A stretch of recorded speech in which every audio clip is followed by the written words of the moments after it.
Good evening, and welcome to the 2023 Allingham Poetry and Flash Fiction Awards.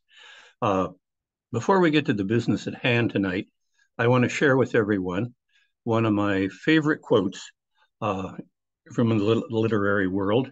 This is from Annie Dillard, who is the American writer, author of Pilgrim at Tinker Creek. And Annie Dillard says, "One of the few things I know about writing is this. Spend it all, shoot it, play it, lose it all, right away every time. Do not hoard what seems to be good for a later place in the book or for another book. Give it all, give it now. Something more will arise for later, something better. These things fill from behind, from beneath, like well water." It's really a pleasure to welcome all of the judges and winners of the 2320 Allingham Poetry and Flash Fiction Awards. We had quite a healthy number of entries this year. In fiction, there were 63 individuals who sent us a total of 90 flash fiction pieces. In poetry, there were 249 entries from 114 writers. And we were, as always, scrupulously careful to make sure that the judges did not know who was writing any particular piece that they were evaluating. They would know the title of the piece, they would know a code number, but they would not know who the author was at any point. The judges chose a short list, and that was published on the Allingham website, which I urge you to follow both now and in the future for Allingham-related events. And from that short list, a number of entries were listed as highly commended, and others, of course, were selected to be the third, second, and first place winners. So we might as well move on to the business at hand then. And I want to start by introducing Alan McMonigal. Alan is the judge of the Flash Fiction Awards, and he's got quite a background himself. He also has some of the best titles for his work that I've ever seen. He's published two collections of short stories, which are titled Psychotic Episodes and Liar Liar, both of which were nominated for the Frank O'Connor Award. His first novel was titled Ithaca, and it was longlisted for the Desmond Elliott Award, the Dublin Literary Award, and shortlisted for an Irish Book Award. And his second novel, titled Laura Cassidy's Walk of Fame, was published in 2020. If you haven't read that one, it's a gas. It is really a great read. Alan also writes for the radio and with plays titled Oscar Night, People Walking on Water, Shirley Temple, Killer Queen, and Pink Moon. These have been broadcast on RTE's Drama on One.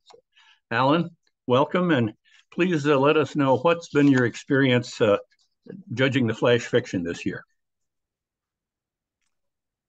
Hello, thank you, Tom, for that very thoughtful and kind introduction. Yeah, I spend too much time laboring over titles. Anyways, hello everyone, and it's lovely to be with you all this evening. And firstly, thanks very much to the William Allingham Festival for inviting me to judge this year's flash fiction strand to their writing contests. You know, along with submitting to journals, entering writing contests, it's a very useful way for writers to develop. Sending a piece of writing out into the world, you know, it's akin to letting go of part of your soul. So kudos to everyone for entering the contest, and congratulations to the shortlistees and the winners. As Tom mentioned, I read 90 entries, and boy, was it difficult to whittle down the entries, initially to a long list, then to a short list, and finally to the three winners who are with us this evening. All in all, the stories I read, you know, they covered a spectrum of really the big themes: love and loss, hope and despair, fear and courage, grief. There were topical stories, edgy stories, personal stories. There were stories that walked that oh so tricky and fine line between pathos and humor. There was imagination galore, and I was especially struck by the variety of voices and the writing styles evident in the entries. In addition to the three winners, I shortlisted 8 stories. Again, as Tom has mentioned, the names of which can be viewed on the festival website. I highly commended a further 4 stories, and these are 10 or 11 life lessons from Candy Crush Saga by Breege McGinley. Great title there, great playful piece. A Crossroads Proclamation by Baveen O'Connell. Conveyor Belt by Terry Kearns.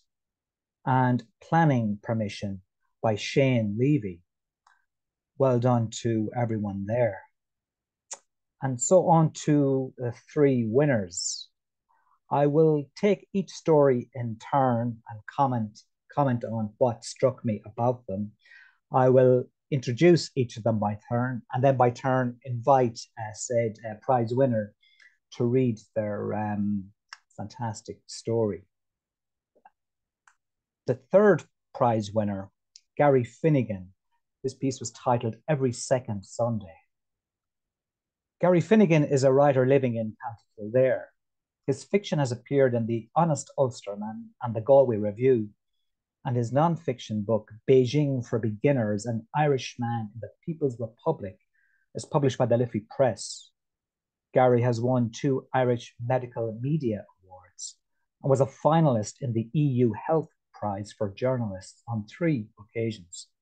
He is currently pursuing an MA in Creative Writing at Maynooth University.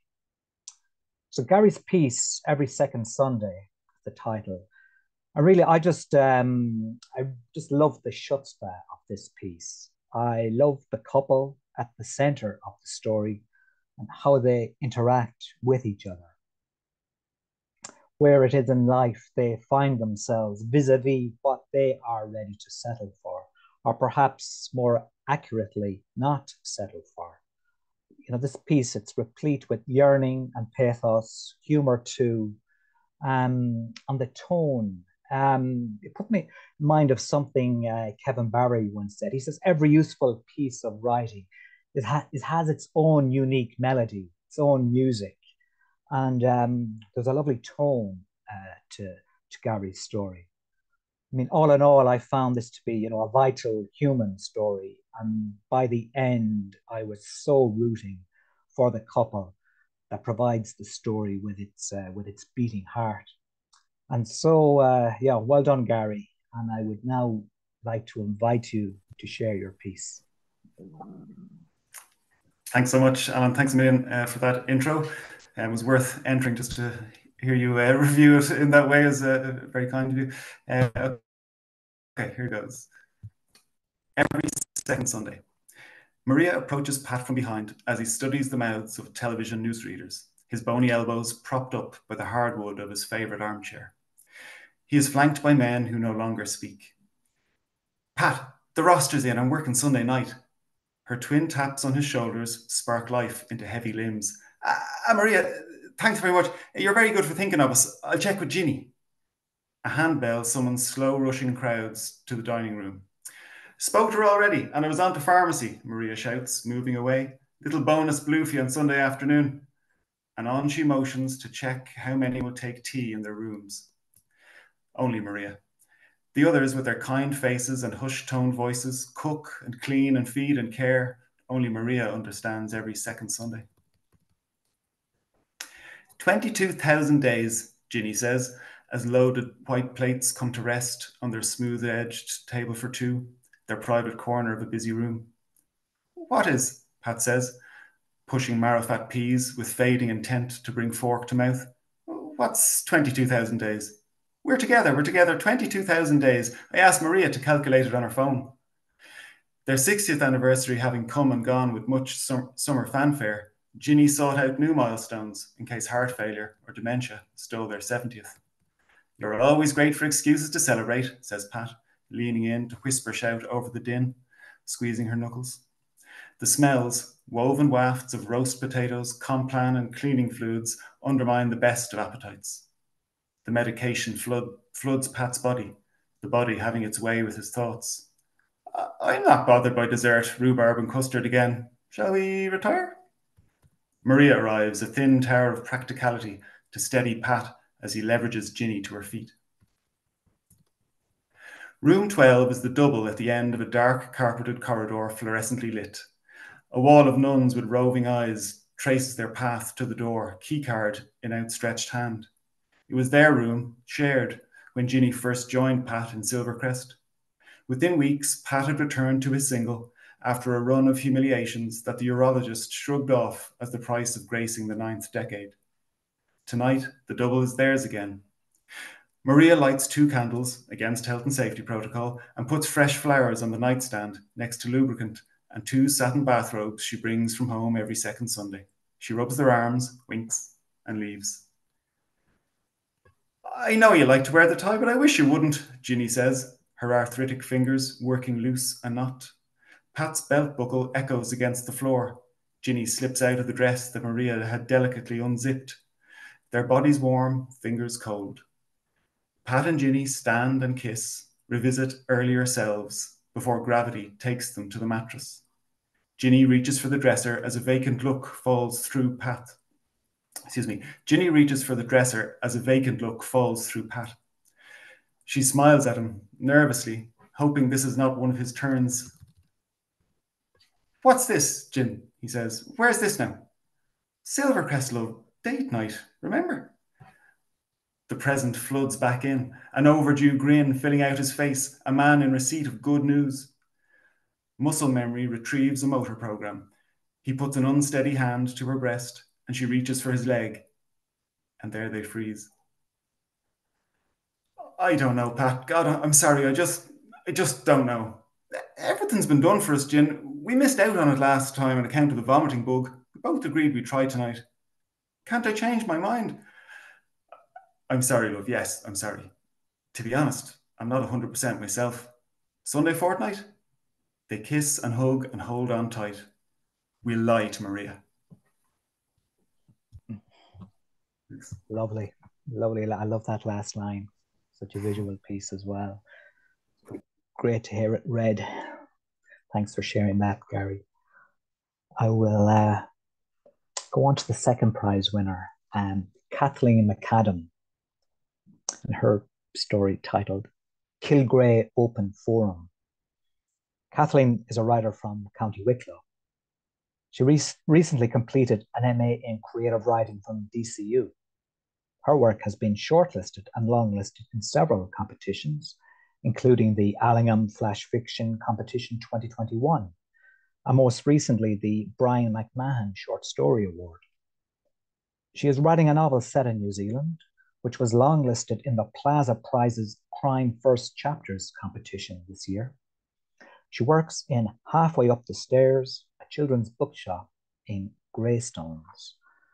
So Kilgrey Open Forum, I mean, it's such an interesting piece. It's edgy and topical, and it's really, really tidily put together. I mean, it is rock solid and tight as a drum. I wouldn't change a word of it. I really liked the way it plays with time and chronology. And I admired the shape of the piece and its fragmented presentation, how it looks on the page. It's one of those pieces that played with form that I alluded to a few minutes ago. And indeed, the entire piece, it's a wonderful marriage of form and content and style.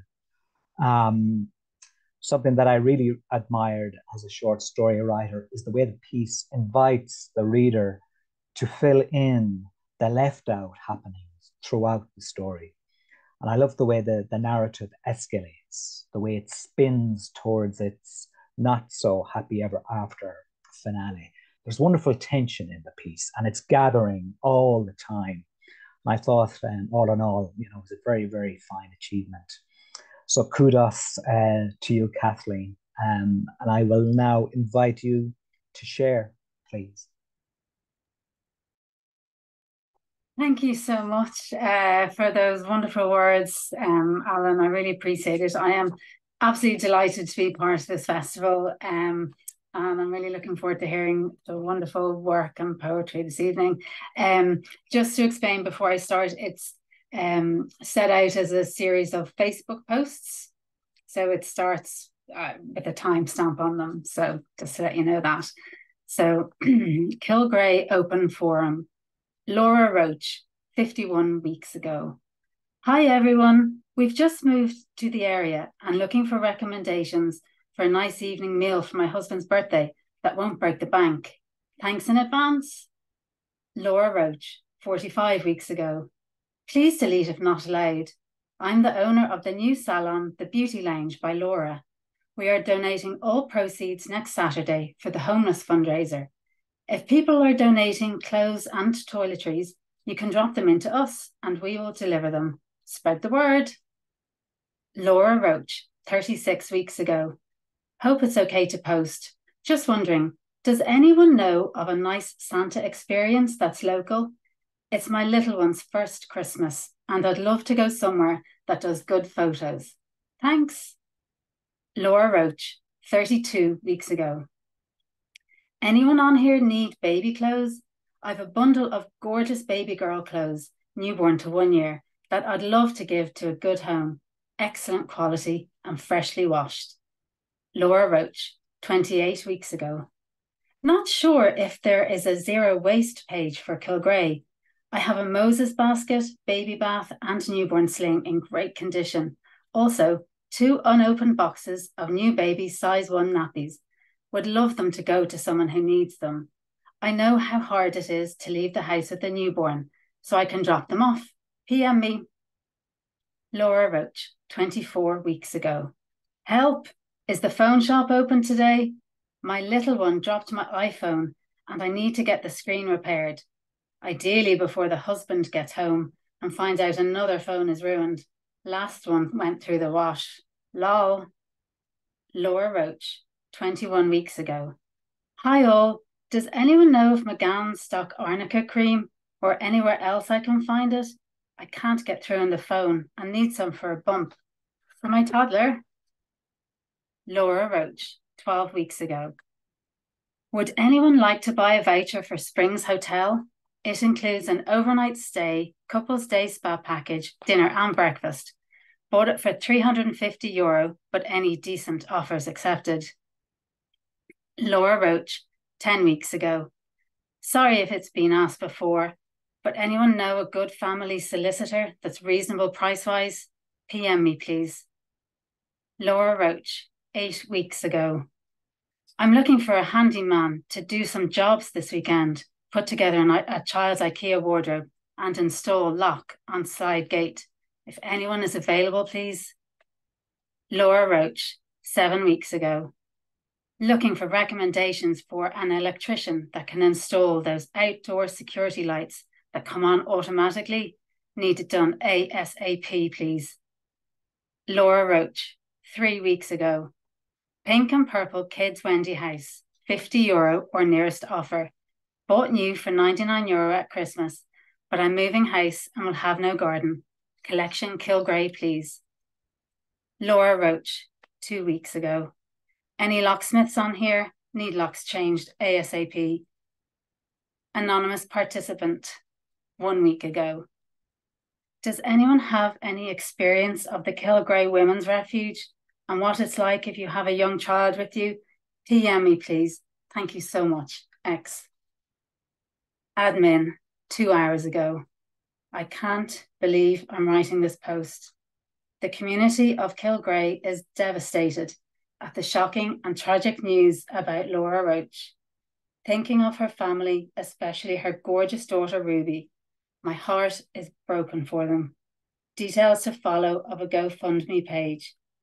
A vigil for Laura will be held outside the town hall at 6 p.m. tonight. I've locked commenting on the previous post. We are all devastated and angry, but please, no more posts about her ex-husband. He is in custody and it's up to the Gardaí to complete their investigation. Fly high, beautiful Laura. You are with the angels now. Thank you. Thank you very much for that, Kathleen.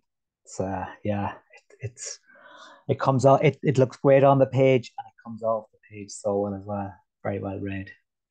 Thanks for sharing, and congratulations. So on to the first prize story this year.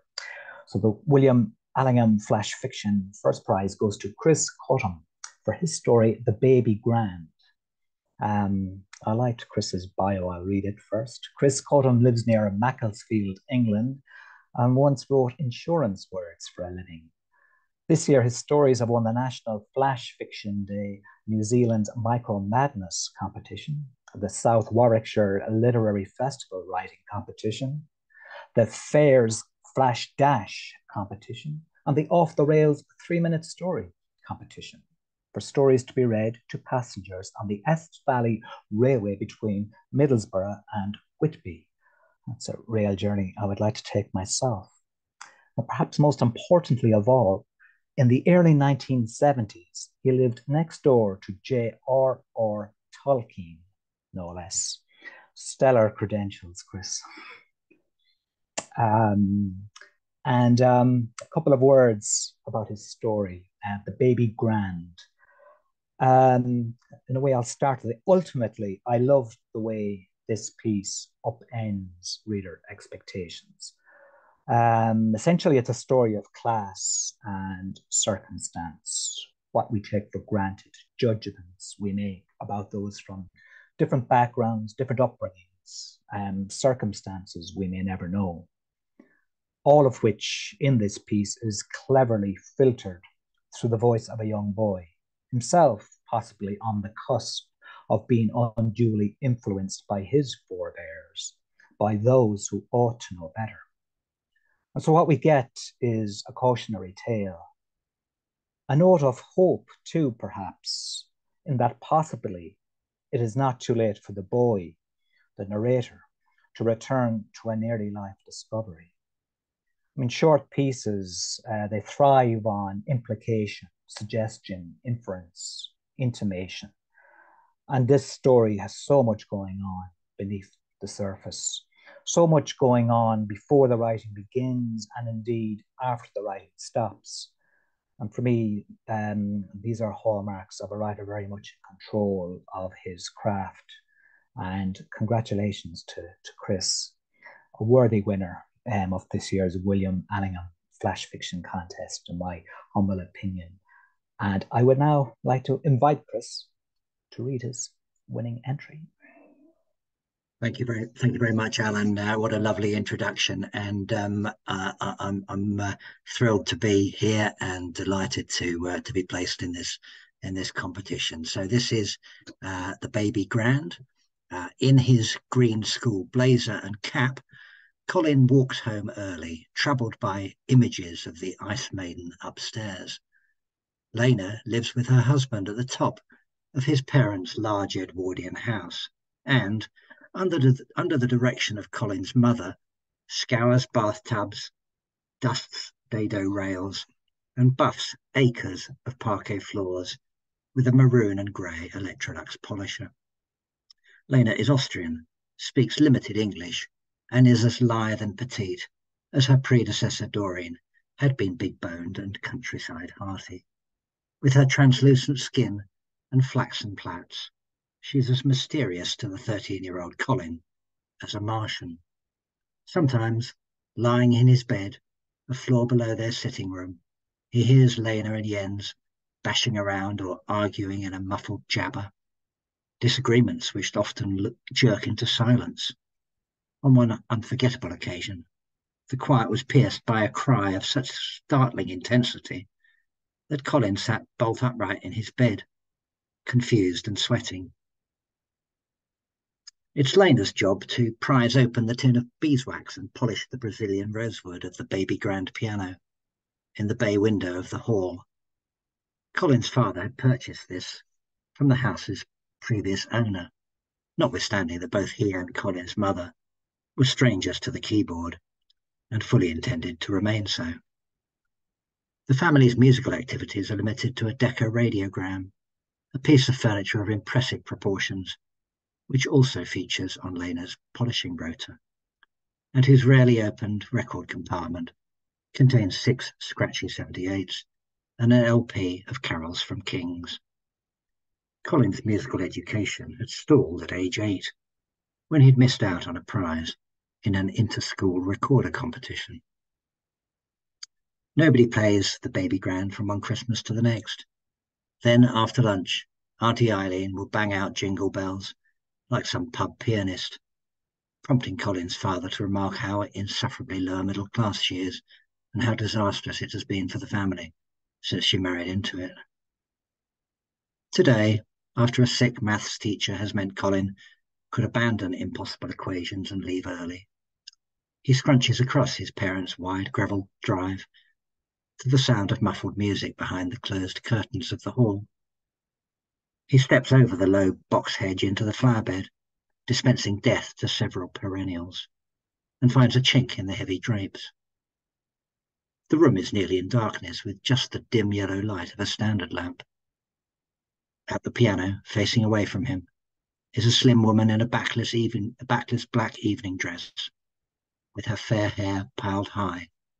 She's absorbed in a slow piece of classical music, which speaks to Colin of rivers and forests, of sadness and loss.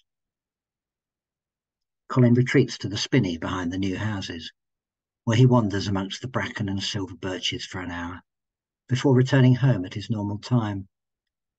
Here he finds the hall curtains open and Lena at the piano. In her pink nylon housecoat, her hair in a ponytail, she is busy with the beeswax. Thank you.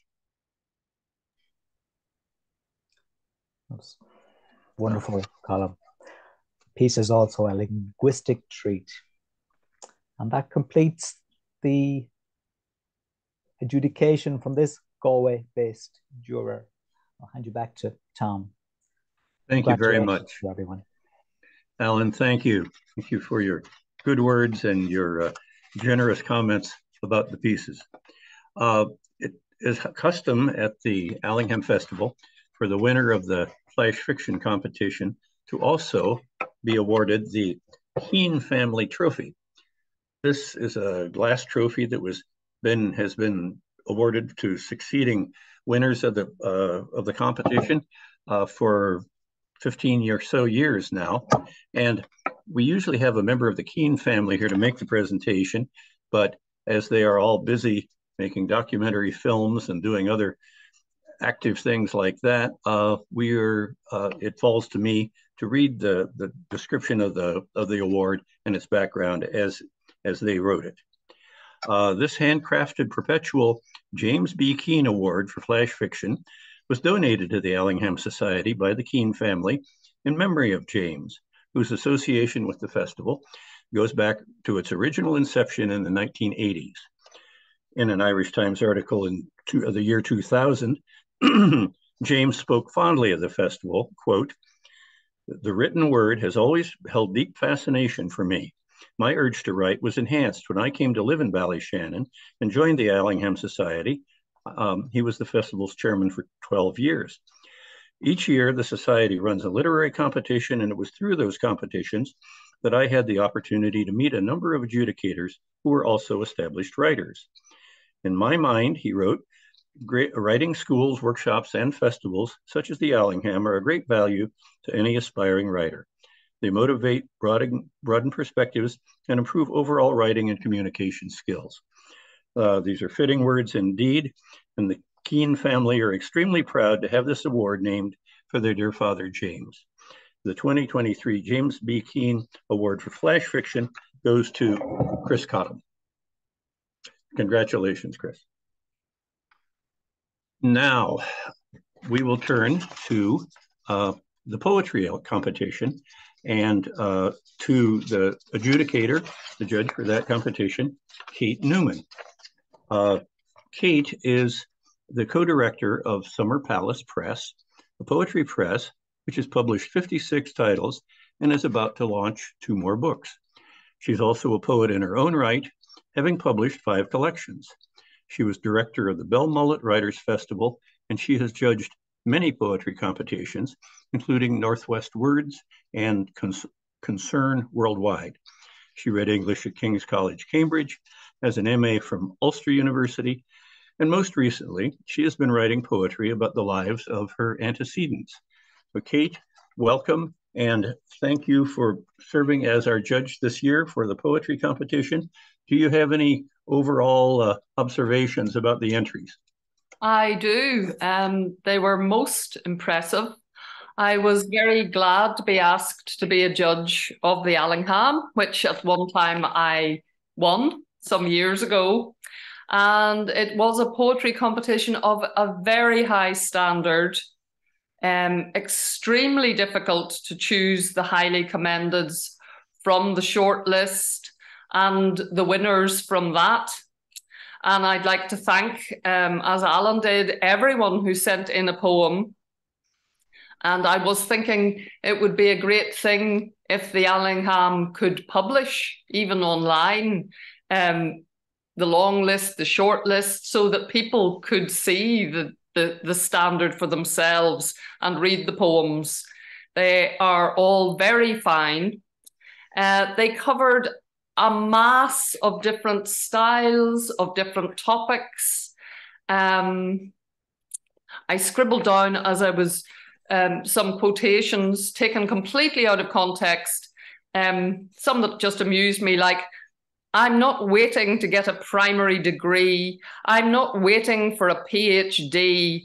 I am not waiting for my next breath, but I do look forward to that.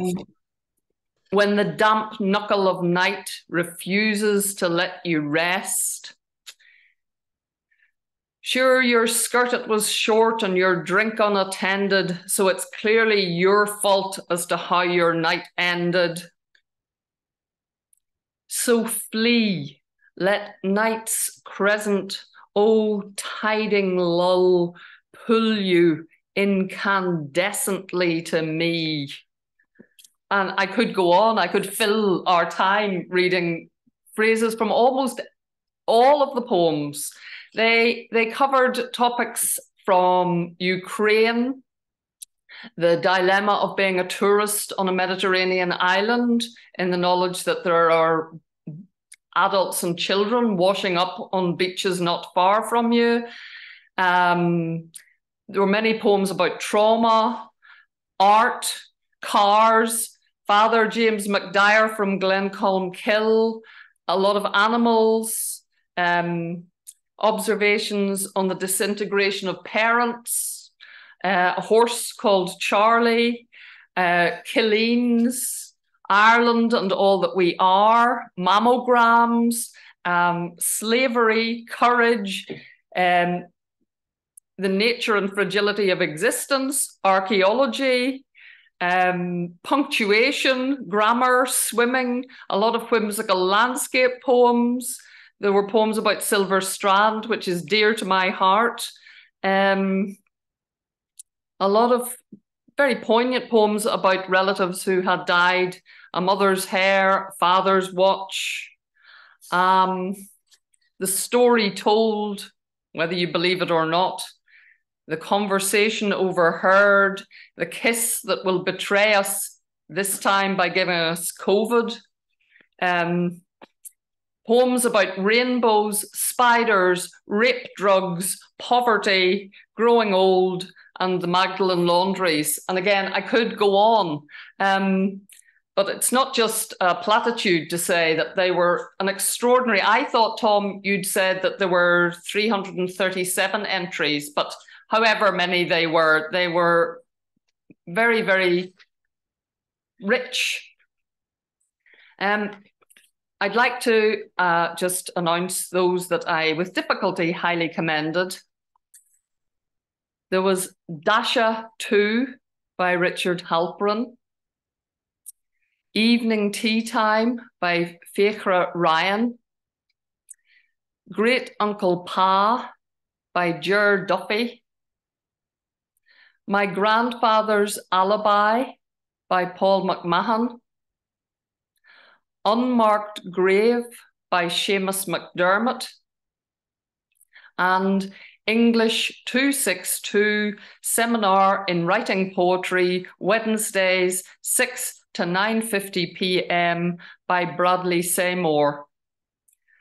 The poems were impressive insofar as they leave an impression, an imprint, and poetry has to, I think, if it has a worth. And in all the talk of artificial intelligence, there is no artificial intelligence, no what Beckett called fraudulent maneuvers in these poems, in these entries. They are lived and felt and known and cared about. So we haven't lost the poetry and we haven't lost the empathy, and the 2023 Allingham Poetry Competition is proof of this.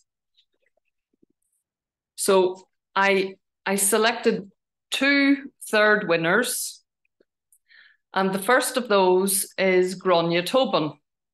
And I know Gráinne well, and I can verify that the judging was completely anonymous. I had no idea she had entered the competition, let alone that this was her poem. Gráinne grew up in Armagh and lives in Newcastle, County Down. She has 3 poetry collections, Banjaxed and The Nervous Flyers Companion, published by Summer Palace Press, and The Uses of Silk, published by Arlen House. She has taught young people in various locations, and I'd have to add, weren't they lucky? She once visited Lissadell House and was sold a souvenir mug with Lissadell on it, but that Lissadell washed off it under the tap. And in the telling of that anecdote it's typical. Gráinne has a wonderful wry sense of irony, and she's a very accomplished poet. I've never seen The Head of Oliver Plunkett, but I feel as if I've seen it now. And I'd like to invite her to read Between Killing Times, which tied 3rd place, a very witty poem at the same time as being a very sobering poem. Gráinne. Thanks, Kate. I'd forgotten that Lissadell mug. Right, this is a jolly little piece that is not about lambs and springtime, as usual. Okay, it's called Between Killing Times because the times in Scotland where there was religious martyrdom were called the killing times, and it seems to me we're never far from one. The built-in cupboard hid a heavy book, thick paper deckled with age, a woodcut of an execution, entrails spilling from blessed Oliver Plunkett, whose neck still had the noose around it, like twists of navel cord in old illustrations of gestation, cut away through skin and muscle to a clutter of umbilical tubing.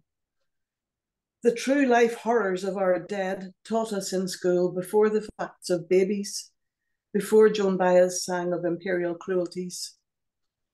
Men and women drowned, burned, beheaded, hanged, drawn and quartered, rotting body parts on show for the public good. Did anyone lead their child the long way round, dodging the corpse display, the gaping crowds, to buy their dinner from a different market? Driving home from caravan holidays over the border, our daddy bought us chips after viewing the Drogheda relics. Plunkett's pickled head and thumb in the churchy shadows. Thank you. Beautiful. Thank you, Gráinne. Marvellous. The other 3rd prize winner is Attracta Fahy. She's a psychotherapist and has completed an MFA in Galway University. She has won prizes in Trócaire Poetry Competition, Irish Times New Irish Writing, and has been shortlisted for many competitions, including the Allingham, I believe. She has a debut collection, Dinner in the Fields, loved the title of that, published by Fly on the Wall Press. Her poem is called Restitution. And I think any poem tackling the incredibly powerful and sorrowful subject of the mothers and babies deserves to be read. But this poem was pared down to its dreadful realities, and it insisted that we look. And once we looked, we will never be able to forget. If you don't mind reading it, Attracta. Thank you so much, Kate, and thank you to the committee for choosing my poem. And just to say, there's two parts to this poem. Restitution. The digging has begun in gardens across the road where for 5 years in the 70s, a bus took me from school. Forensic experts walk a plot of land digging. They are gently digging a sewage system. They are only finding fragments on the site where people have bought houses. The bats are out of the attic, devouring midges in the search of obscure secrets. One after another, ghosts scramble from basements, circle air thick with fear. The truth of those babies torn from their mothers. Crows call 796 times. We scroll through the list, 796 names, our names. 2. Long demolished, the walled and forbidden building still exists for those who live there. Families seeking answers. I watch from a window, roses torn up, fuchsia lying on their side, as pallbearers carry scrapings of bone, swaddling clothes well decayed. Silence divides my local town. Some say in whispers, you shouldn't disturb the dead. Others speak of restitution. The veil thin, dawn chorus lingers all day. The wren's high-pitched call, a robin feeding her young, a blackbird singing to the gods, men who shinny with shovels to lift the remains, babies, children.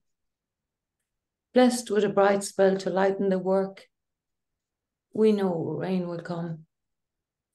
This is the day of ascent, as a murmuration of starlings fly over our town. Thank you. Thank you, Attracta. That was brilliant. Beautiful, beautifully read, and a marvellous poem. Thank you. The second prize poem was very different from any of the other entries, and it was by Deirdre Hines, who I have met many times when I judged the Northwest Words competitions. She has collection, The Language of Coates, published by New Island, which I have read and enjoyed, and several plays for both adults and children, including Howling Moons and Silent Suns, which won the Stuart Parker Award in 1991. And she's the recipient of many prizes, including the Listowel Poetry Collection Prize. I thought this particular poem was definitely written by someone in North America, and it's an indictment of me that I didn't allow that it could be someone connected but a remove or a complete fiction. Whatever it was, I was deeply attracted to the reckless and fearless old man who comes across irrefutably, as do the bears. Deirdre, I'd love you to read us Yellowstone Bears. Thank you, Kate, and thank you to the Allingham. The poem is true, and it's about my father, and it's his birthday today. He's 88. Wow. And it charts a time when he went to UCLA and Harvard on a scholarship when he was a younger man. Yellowstone bear.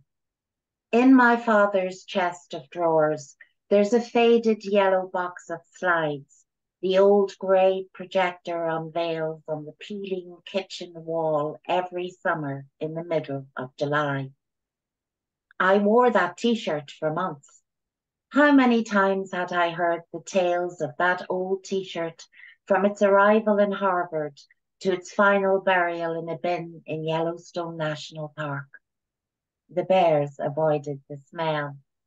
I always thought his frugal was because of a childhood fed on rations in a London bunker where the woman taught him how to knit. I still have the scar. The car accident he had after collecting the deceased concussed his undertaker boss, sent my father wandering off in the other direction. The body landed in the meadow suite. Isn't that what we are all compelled to do, though? Set our internal compasses to our own course, forgetting all about the planets above us. That night in Yellowstone, I dreamed of bears. Each seed he collected from his night in that park was wrapped in a hanky before he found some edibles in a Yellowstone picnic bin. They thought I was one of them. Now each time I look at him wandering through the house, I think I see the shadow of an old black bear standing on its hind paws, looking up into the stars as my father snores on the picnic bench below. Thank you. Beautiful, Deirdre. Thank you. Very much. Thank you so much. The first prize this year goes to Anne Donnellan. She lives in Galway. Her collection, Witness, was published by Revival Press, Limerick. She has read at the Strokestown Poetry Festival and the Clifton Arts Festival. Her poem, Fatal Detail, is very stilling, very thought-provoking. It needs no explanation and no introduction. A fine poem is one that stops your breathing, and this one stopped mine. The truth of how one incident can change everything forever, and it can never be reversed. So, Anne, I'd love to hear it. Thank you, Kate, for choosing my poem. I'm delighted to be the winner. I was shortlisted before, I think, in 2020. And also thanks to the committee and to Tom as well for organising the event this evening. Fatal Detail. Even now, I wonder at how calm I remain, face to face with the expert medic in his metallic silver suite. The smaller one won't survive birth, he says. 33 weeks carrying two, a bulge of fuzz fills my head.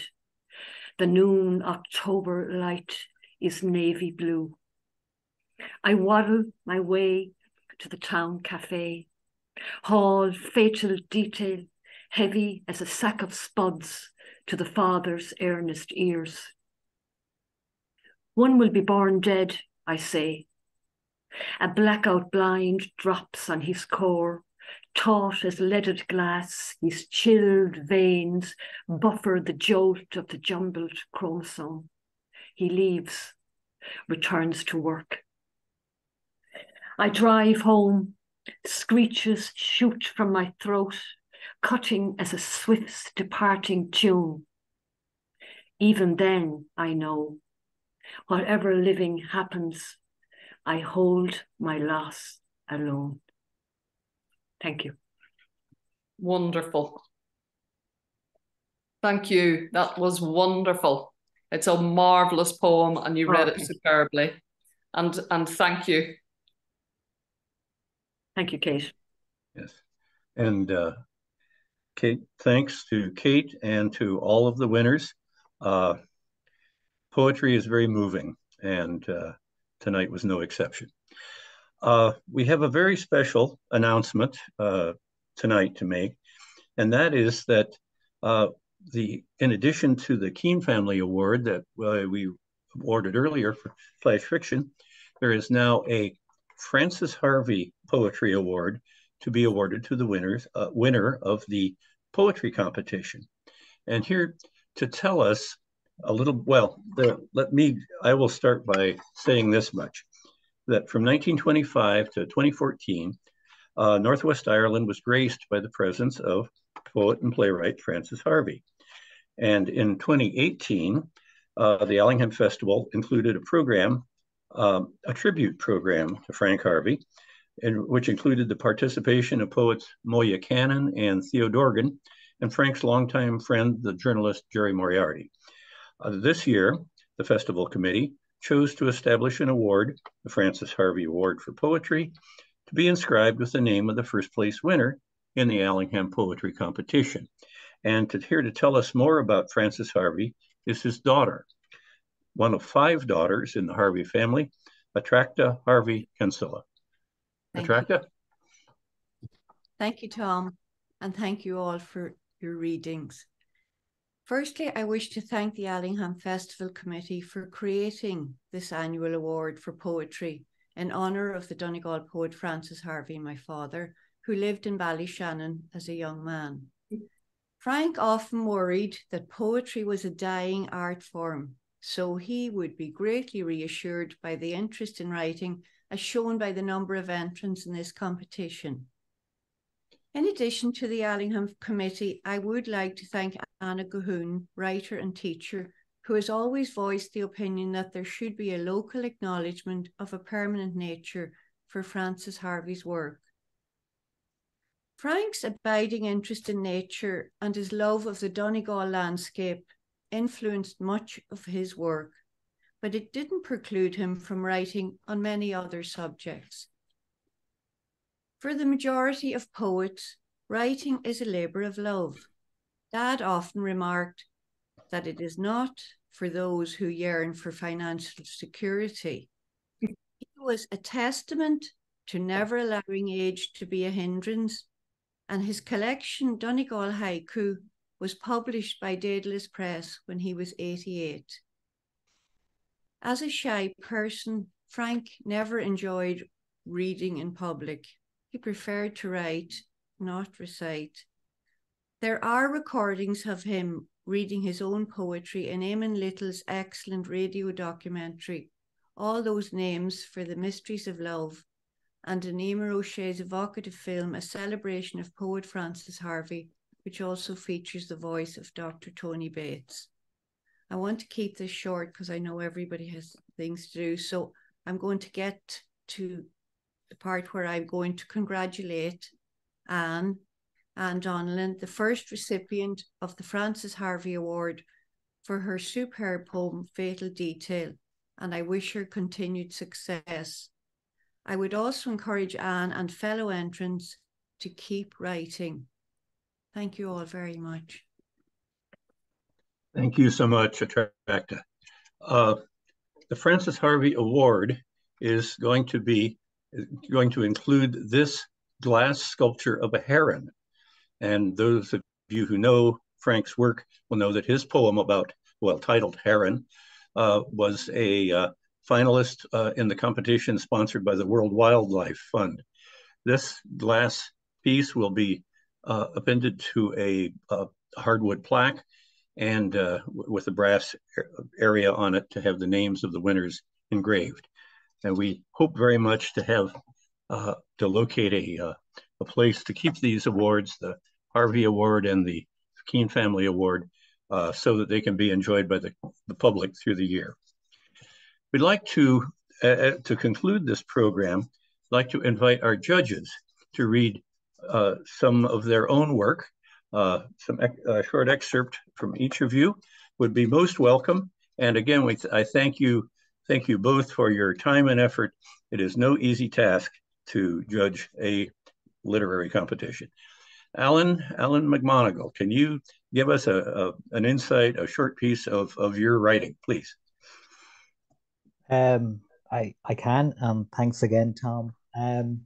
Yeah, this is I'll read a short piece from Psychotic Episodes. I think it's set in the Northwest. When I was small, my grandfather, he used to drive the buses out of Sligo. So essentially, he spent much of his working life driving through Yates country. Occasionally, when I was a wee fella, I would get to tag along, and this is very much an imagined version of one of these excursions. Days seem to never end. I set it on June 16th, better known as Bloomsday, in James Joyce's famous novel. Call this Joyce Light, if you like. Bloomsday bus driver. When I was a young lad, the sun used to shine all day on the 16th of June. Up it came at 10 to 5 in the morning and didn't disappear until 20 past 10 that night. We lived 5 miles from the sea, and one Bloomsday morning, my mother gave me £1 and said, "Off with you now. Go get a tan and figure out your life." So I made my way to the station, gave the £1 to the bus driver, sat in behind him, and stared out at the clear blue sky. The thing was, everybody knew about the sun coming out on the 16th of June. And so the bus had to stop every 25 feet or so to pick up another passenger bound for the shimmering waters. By my steadily improving mathematical calculations, that meant the bus was going to stop more than 1,000 times before reaching the sea. I was glad I had inherited my father's knack for patience. To help distract everyone from the start-stop nature of the journey, the bus driver provided a running commentary. "It's a great day to be alive," he said as people clambered aboard. "I wish I had the day off myself," he offered as he punched holes in tickets. "You are lucky, lucky people," he declared as he eased the bus back into motion. About 4 hours into our journey, with over half of the 5-mile trip already behind us, the driver stopped the bus, even though nobody had flagged it down. "I'll be back in a second," he said, climbing out of his seat. "I want to ask that foxy lady a question." She was leaning against the wall, licking an ice cream cone. Some ice cream was smeared across her top lip. She was wearing a white dress, and every few seconds the wind reached in off the close-by sea and lifted the dress a few inches above her knees. The bus driver leaned against the wall beside her. He plucked a long stem of reed grass and started chewing on it. After a moment, he pointed to the ice cream cone. The lady passed it over, and he ditched his reed and took a gobful. When the ice cream was gone, the lady jerked a thumb over her shoulder. Then the two of them disappeared inside the house set back off the road. We all stared out to see what was happening. Some passengers became worried. "I need to get some sun today," said one fretful lady. "I'll die if I don't." "Yes, but how are we going to get to the beach?" said another. "That lad is very distracted." "Does anyone know how to drive a bus?" I wished I could have said, "I do." Instead, one or two older men took it upon themselves to replace the absent bus driver. They strode purposefully through the aisle of the bus, one with a poor excuse for a moustache growing above his lip, the other wearing a straw hat and a jacket with stripes. The man trying to grow the moustache winked as he passed the worried ladies, as if to say, "Don't panic, girls, I'll have us on the way to the sun in a jiffy." But when he and his accomplice reached the driver's seat, they realized the busman had taken the keys with him. At once, they threw their arms into the air, turned to their expected crew members with a look of helplessness, and the fretting started all over again. "Look," someone to the back of the bus spoke out, with traces of fear entering his voice. The sun is starting to go down. I'm going to die, the fretful lady said. I really am. There wasn't much talking after that. Everyone sat back into their seat, sighing at the fading sun and at the somber shadow gradually enveloping the countryside. Then we spotted the bus driver. He was rushing down the pathway of the house he had been inside, tugging his shirt back into his halfway down trousers. His hair was tossed, and one of his shoes was missing. As soon as he climbed into his seat, he was in no mood to hang about. I'll drive you all home personally, he said, and one or two women raised their eyebrows. That was one reluctant bus driver, said the lady who thought she was going to die when we pulled up at my stop. Young lad, he said as I stepped off, and he flipped a coin at me. At once I made a dash for Mel Campbell's paper shop. He always stayed open late. I'll have an ice cream cone, I said to the girl behind the counter, one with a flake in it. She took a cone from the stack beside the ice cream machine, pulled the lever, and once she could pile on no more, offered me the towering sculpture, along with a smile that in time to come would make the wind blow across my soul. It was more or less dark when I stepped inside the kitchen of our house. That's not much of a tan, my mother said when she looked up from her paper. No, I agreed, but when I'm big, I'm going to be a bus driver. Thanks. Oh, great. Thank you so much, Alan. Great story. And Kate, would like to invite you to please read some of your work as well. I would like to read a poem called It's Time, Patrick Murphy. He was one of the Irish giants who was famous in Europe, came from outside Rostrevor, County Down, and he's buried there in Kilbrony Graveyard. It's time, Patrick Murphy.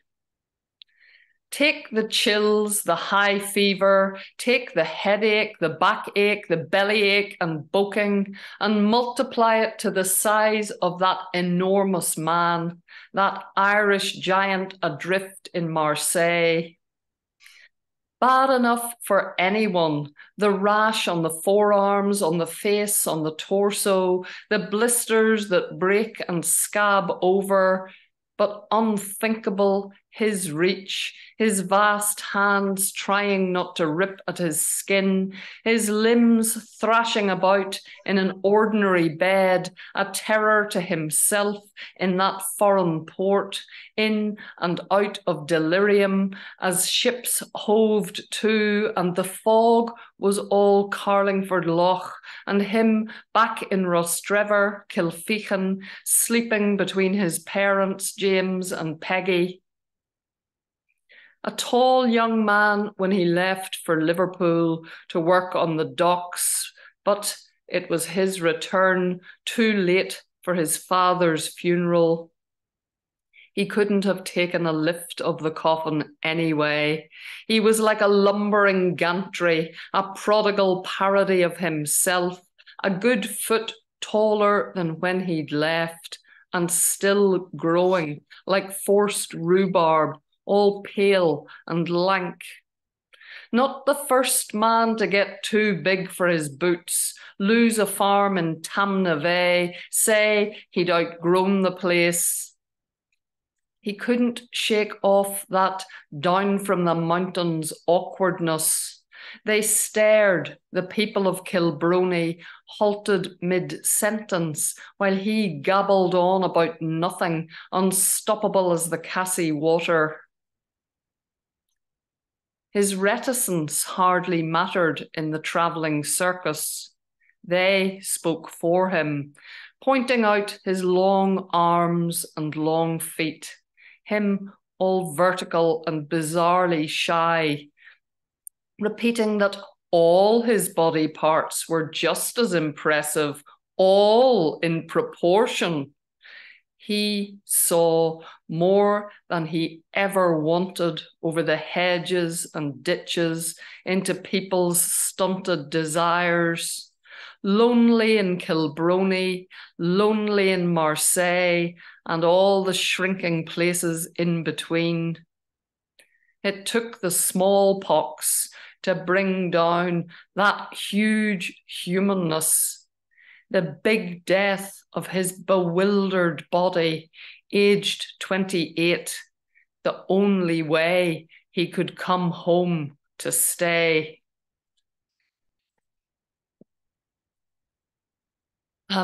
Thank you for the experience of reading and of judging and of hearing the poems read by the poets and of hearing the flash fiction. It's been a great privilege and a pleasure, and double privilege to be doing it, not just in Allingham's name, but in honour of Francis Harvey, who was a most important poet, as you say, and a lovely man. Well, thank you so much, Kate. Your interpretations and comments are every bit as graceful as your own poetry and the poetry of the winners. So thank you all very much. I want to mention that as Attracta Harvey Kinsella said, Ina Calhoun, a woman of Donegal, has been absolutely determined to find ways to keep the memory of Francis Harvey alive. And she's going to be at the Gather Again event at the Allingham Festival this Sunday morning, the 12th of November, reading a poem of her own. So I will invite all of you and who are listening, watching, or participating. That's going to be a sweet moment on Sunday morning at the Gather Again event in the Abbey Center. I want to thank Kate and Alan. I want to thank all participants. I want to thank Attracta Harvey Kinsella for her gracious introduction to the award, and it is always an honor to be associated with this activity. As I mentioned earlier, I hope that in the future, next year, possibly next year, we'll be able to have a blended event, a hybrid event that includes both a live presentation and Zoom webinar connections for those who can't be at the Allingham and Ballyshannon. So thank you all very much. Good night to everyone, and please keep writing. Thank you.